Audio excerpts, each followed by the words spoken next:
মালয়েশিয়ার শ্রমবাজারে হাজার হাজার কোটি টাকার সিন্ডিকেট বাণিজ্যের হোতা ক্ষমতাচ্যুত আওয়ামী লীগের মন্ত্রী ও এমপিদের রিক্রুটিং এজেন্সি সহ ৪৯টি প্রতিষ্ঠানের লাইসেন্স বাতিল করেছে সরকার। সাধারণ কর্মীদের পকেট কেটে ৪.৫ কোটি টাকারও বেশি অতিরিক্ত অর্থ হাতিয়ে নেওয়ার অভিযোগে দায়ের হওয়া মামলায় এই ব্যবস্থা নেওয়া হয়েছে।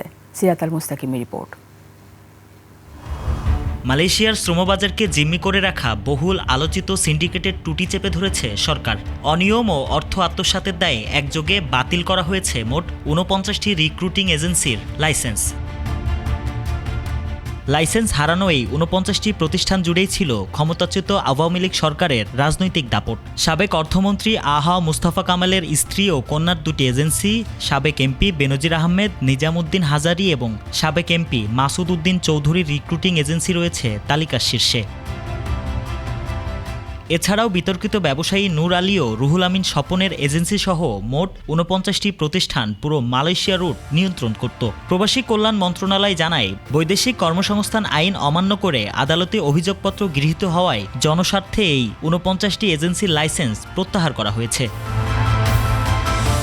দুদকের অনুসন্ধান বলছে, সরকারি নির্দেশ তোয়াক্কা না করে এই চক্রটি ২,৬৭,০০০ বেশি শ্রমিকের কাছ থেকে নির্ধারিত ফির চেয়ে ৫ গুণ বেশি টাকা নিয়েছে।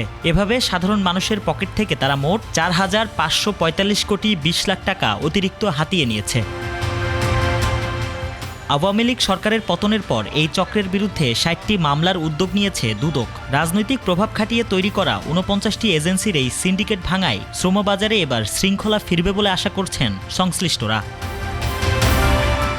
সিরাত আল মুস্তাকিম, ২১ টেলিভিশন, ঢাকা।